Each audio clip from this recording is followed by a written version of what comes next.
أعوذ بالله من الشيطان الرجيم بسم الله الرحمن الرحيم يوم تجد كل نفس ما عملت من خير محضرا وما عملت من سوء تود لو أن بينها وبينه أمدا بعيدا ويحذركم الله نفسه والله رؤوف بالعباد.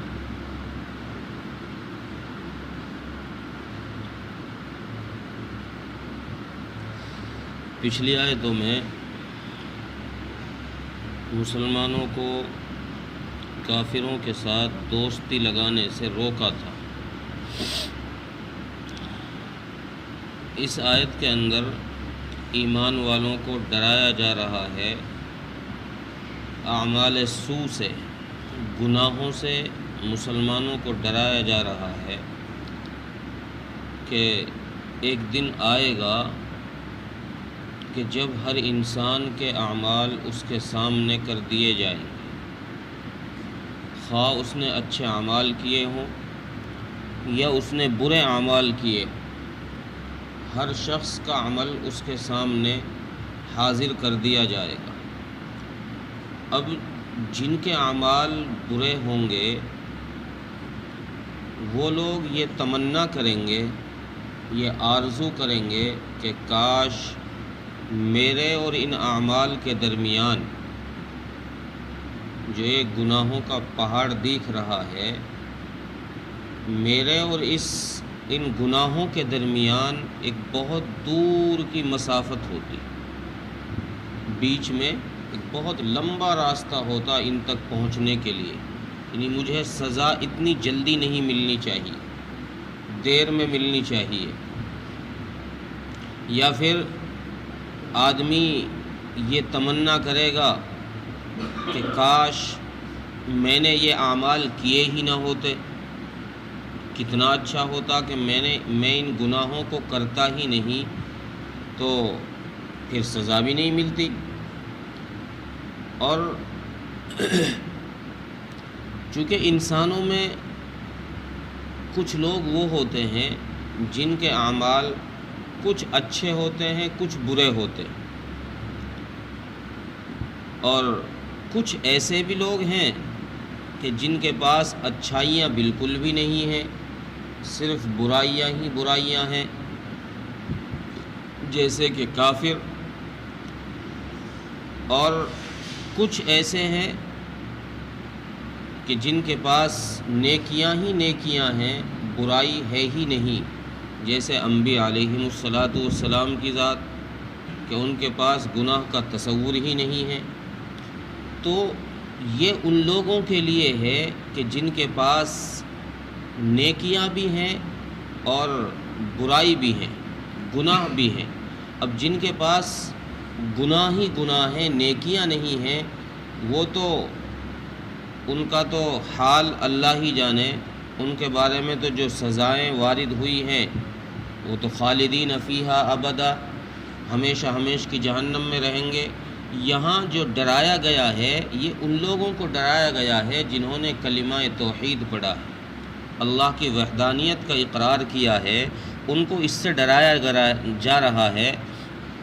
کہ بھئی تمہیں ایک دن مرنا ہے اور پھر اس مرنے کے بعد ایک دن تمہارے سارے کیے کرائے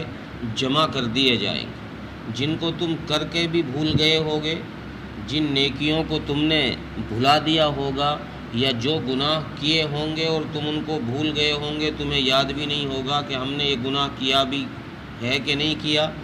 ہم سب کو تمہارے سامنے حاضر کر دیں گے. اور جب پیچھے سے لے کر آخر تک کے، شروع سے لے کر آخر تک کے سارے اعمال انسان کے سامنے ہوں گے، اس میں ہر برائی اور ہر نیکی ہوگی. تو قرآن کریم نے ایک دوسری جگہ اس کا منظر کھینچا ہے، اور اللہ تبارک و تعالیٰ نے ارشاد فرمایا کہ انسان پھر یہ کہے گا یا ما لہذا الکتاب لا یغادر صغیرۃ ولا کبیرۃ الا احصاها، یہ کیا ہوا، اس میں تو میرے سارے کیے کرائے لکھے ہوئے ہیں، جو میں نے چھپ کر کیے وہ بھی لکھ رہے ہیں، جو میں نے جنگلوں میں کیے وہ بھی لکھ رہے ہیں، جو گھر میں کیے وہ بھی، اور جو باہر کیے وہ بھی، اس میں سارے اعمال میرے لکھے پڑے، یہ کیا ہو گیا؟ تو پھر انسان پچھتائے گا، چونکہ گناہوں پر اللہ کے یہاں سزا ہے۔ اللہ کا جو ضابطہ ہے، جو اللہ کی سنت ہے، وہ یہ ہے کہ نیکیوں پر اللہ انعام اور اجر دیتے ہیں اور گناہوں پر اللہ سزا دیتے ہیں، یہ اللہ کی سنت ہے۔ اللہ اپنی سنت کے خلاف کر سکتے ہیں، اسے وہ قادر مطلق ہے اور بندوں پر رؤوف بھی ہے۔ اور حدیث میں صحیحین کی ایک حدیث ہے، حضرت ابن عمر رضی اللہ تعالیٰ عنہ اس کے راوی ہیں، فرماتے ہیں کہ اللہ تبارک و تعالیٰ ایک ایمان والے کو اپنے پاس بلائیں گے اور اپنی ہتھیلی اس کے سر پر رکھیں گے اور پھر اس سے پوچھیں گے، میرے بندے کیا تو نے فلاں گناہ کیا تھا؟ وہ کہے گا یا اللہ کیا تھا، فلاں گناہ کیا تھا، الہ العالمین کیا تھا۔ تو اللہ تبارک و تعالیٰ اسے اتنے سارے گناہ اس کے گنوا دیں گے کہ وہ آدمی یہ سوچے گا کہ یار میں تو گیا، میرا تو جہنم کا فیصلہ ہونا طے ہے، اتنے سارے گناہ اللہ نے گنوا دیے میرے۔ اللہ تبارک و تعالیٰ جب انسان کے دل میں یہ خیال آئے گا کہ میں گیا، میرا جہنم کا فیصلہ ہوا، تو اللہ تبارک و تعالیٰ فرمائیں گے، بندے میں نے دنیا میں بھی تیرے اعمال پر پردہ ڈال کے رکھا تھا اور آج بھی میں نے تیرے اعمال پر پردہ ڈال دیا، جا تیری بخشش کے فیصلے ہم نے کر دیے۔ اور حضرت عدی بن حاتم رضی اللہ تعالیٰ عنہ کی ایک روایت ہے، وہ فرماتے ہیں کہ رسول اللہ صلی اللہ علیہ وسلم نے ارشاد فرمایا کہ اللہ تبارک و تعالیٰ ایمان والوں کے حساب و کتاب کو علل اعلان نہیں فرمائیں گے۔ جب عدالت لگے گی، میدان حشر قائم ہوگا اور لوگ حساب و کتاب کے لیے جمع کر دیے جائیں گے، تو اس وقت میں ایک ایک انسان کا حساب کتاب ہوگا، شروع سے لے کر آخر تک ایک ایک انسان کا۔ لیکن حضرت عدی بن حاتم فرماتے ہیں کہ رسول اللہ صلی اللہ علیہ وسلم نے ارشاد فرمایا کہ اس دن اللہ تبارک و تعالی ہر منافق اور ہر کافر کا حساب علل اعلان فرمائیں گے۔ دربار سجا ہوا ہوگا، عدالت لگی ہوئی ہوگی اور ایک ایک کافر کو، ایک ایک منافق کو نام لے کر بلایا جائے گا اور سب کے سامنے اسے رسوا کیا جائے گا کہ تو نے یہ گناہ کیا، تو نے یہ گناہ کیا، تو نے یہاں نافرمانی کی، یہ نافرمانی کی، یہ نافرمانی، اسے سب کے سامنے ذلیل کر کر جہنم کے لیے اس کا حکم دے دیا جائے گا۔ لیکن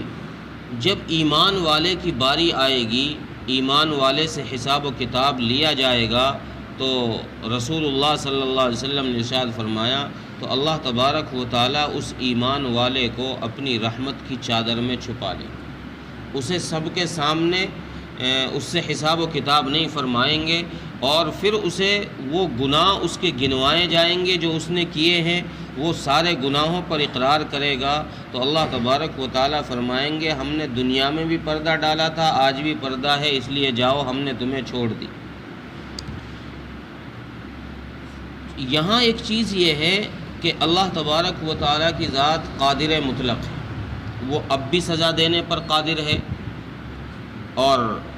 آگے چل کر بھی سزا دینے پر قادر ہے، پہلے بھی قادر تھا۔ وہ جب قادر مطلق ہے تو وہ ہر وقت سزا پر قادر ہے، تو پھر یہاں قیامت کا ہی ذکر کیوں کیا کہ میدان حشر میں ہی اللہ تبارک و تعالیٰ سزا دیں گے؟ اس کی وجہ تفسیر مظہری نے لکھی ہے کہ چونکہ میدان حشر جو قائم ہوگا دنیا اعمال کے کرنے کی جگہ ہے، دنیا اعمال کے کرنے کی جگہ ہے، یہ بدلے کی جگہ نہیں ہے، یہ اللہ کا ضابطہ ہے۔ اللہ ہر ایک کے لیے ضابطہ جو بناتے ہیں وہ یکساں بناتے ہیں، ایسا نہیں کہ نافرمان کے لیے کچھ اور ضابطہ ہو، فرما بردار کے لیے کچھ اور ضابطہ ہو، نہیں، سب کے لیے ایک ہی ضابطہ ہے۔ اور ایک ضابطہ یہ ہے کہ دنیا میں تم اعمال کرو، جب مرنے کے بعد تم میدان حشر میں آؤ گے تو پھر ہم تمہیں اس کیے کا جو دنیا میں کیا ہے اس کا بدلہ دیں۔ تو اللہ تبارک و تعالیٰ کا ضابطہ جو ہے وہ قیامت میں ہی، میدان حشر میں ہی سزا دینے کا ہے، اس لیے اس دن ہی اللہ تبارک و تعالیٰ ہر اچھے کو، نیکی کرنے والے کو اچھا بدلہ دیں گے اور ہر برائی کرنے والے کو برائی کا بدلہ دیں گے، اسے سزا دیں گے۔ اور پھر یہاں پر اللہ تبارک و تعالیٰ نے وَيُحَذِّرُكُمُ اللَّهُ نَفْسَ کہہ کر ایمان والوں کو ایک دفعہ پھر ڈرایا کہ میرے غضب سے ڈرو، میرے غصے سے ڈرو۔ وَيُحَذِّرُكُمُ اللَّهُ نَفْسَ، اللہ فرماتے ہیں کہ میں جب سزا دینے پر آ جاؤں گا پھر کوئی بچانے والا نہیں ملے گا، کوئی چھڑانے والا نہیں ملے گا۔ دنیا کی عدالتوں کی طرح وہاں پر کوئی سفارش نہیں چلے گی، کوئی رشوت نہیں چلے گی۔ میری عدالت میں میرا قانون چلتا ہے، میں نے جو فیصلہ کر لیا پھر اس فیصلے کے خلاف کوئی آواز بلند کرنے والا نہیں ملے گا۔ اس لیے بندو دنیا میں رہ کر مجھ سے ڈرتے رہو، اور ڈرنے کا مطلب یہ ہے کہ میری فرما برداری اختیار کرو،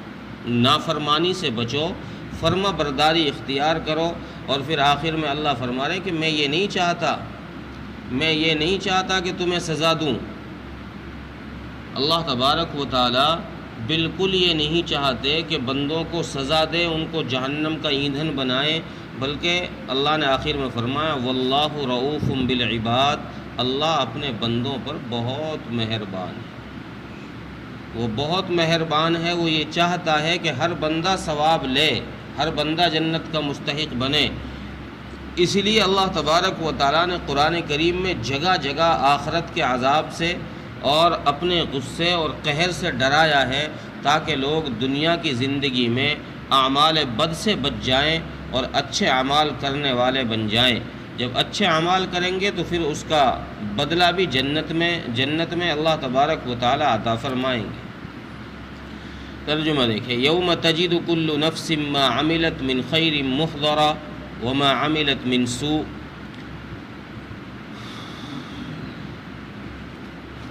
جس دن ہر شخص کو اس کے اعمال خواہ اچھے ہوں یا برے اس کے سامنے لائے جائیں گے،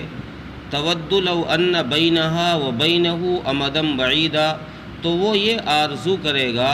کہ اس کے اور ان اعمال کے درمیان ایک لمبی مسافت ہوتی، دور کی مسافت ہوتی۔ وَيُحَذِّرُكُمُ اللَّهُ نَفْسَ، اور اللہ تبارک و تعالیٰ تم کو اپنے غضب سے ڈراتا ہے۔ واللہ رؤوف بالعباد، اور اللہ تبارک و تعالیٰ اپنے بندوں پر بڑا مہربان ہے۔